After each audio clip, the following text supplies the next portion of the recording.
Salut à tous, c'est Cinélam pour la dernière de cette série de vidéos un peu particulière. J'ai décidé de vous parler de mon top 3 actuel de films qui m'ont marqué ou que j'ai vraiment aimé et que je vous conseille. Il y a énormément de films ou de séries que j'aime. Au fond, j'ai plus un top 10 qu'un top 3, mais pour l'instant, on va se la jouer soft et s'attarder sur le haut du podium. Et puis c'est cool parce que c'est un peu une manière d'apprendre à se connaître, vous et moi. Aujourd'hui, on va parler de mon top 1, 500 jours ensemble de Mark Webb. Mark Webb est un réalisateur américain à qui l'on doit de nombreux clips musicaux, mais aussi surtout connu pour avoir réalisé la série de Amazing Spider-Man avec Andrew Garfield et Mary avec Chris Evans. Il est écrit par Scott Neustadter et Michael H. Weber qui ont bossé sur Nos étoiles contraires et La face cachée de Margot, deux adaptations des livres de John Green.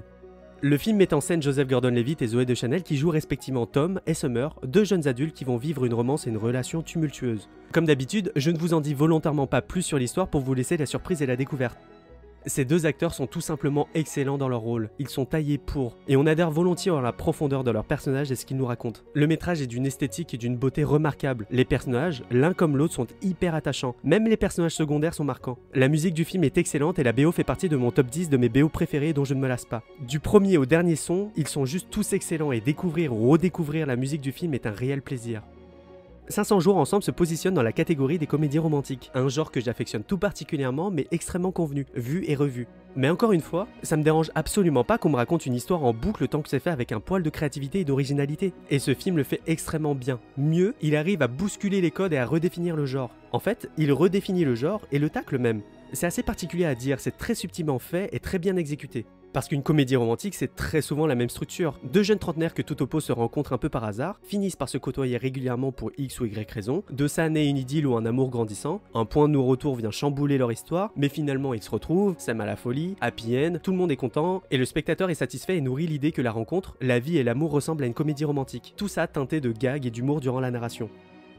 Tout ce qu'on nous montre à l'écran dans 500 jours ensemble a un sens. Que ce soit l'esthétique globale qui fait ressortir la couleur des yeux de Zooey Deschanel à la musique qui accentue la narration et le développement des personnages et leurs pensées, tout dans ce film est d'une précision et d'une sincérité vraie. On nous montre des émotions. Plus que jamais, l'image raconte une histoire. Et au-delà des mots, ce qu'on nous montre à l'écran illustre un récit et des sentiments. C'est entre autres avec ce film que j'ai compris l'importance de la vision d'un réalisateur lorsqu'il nous présente son film. C'est entre autres grâce à ce film que j'ai compris qu'un réalisateur s'adressait à moi au travers de la mise en scène de son métrage.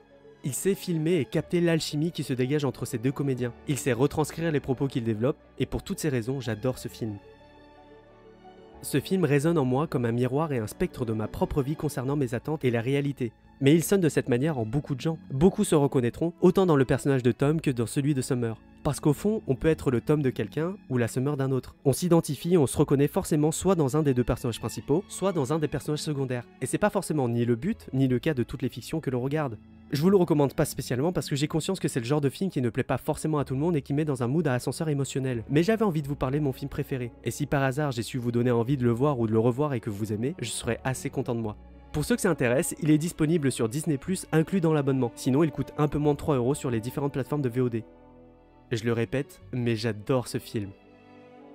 Si vous êtes là, merci beaucoup d'avoir regardé cette vidéo. Vous êtes nombreux à m'écouter et à me faire des retours et ça fait vraiment plaisir. N'hésitez pas à commenter, j'aimerais vraiment avoir votre avis sur le film, à mettre un pouce en l'air si le format vous plaît, et surtout à vous abonner pour ne pas rater mes prochaines vidéos sur les dernières sorties ciné. Salut!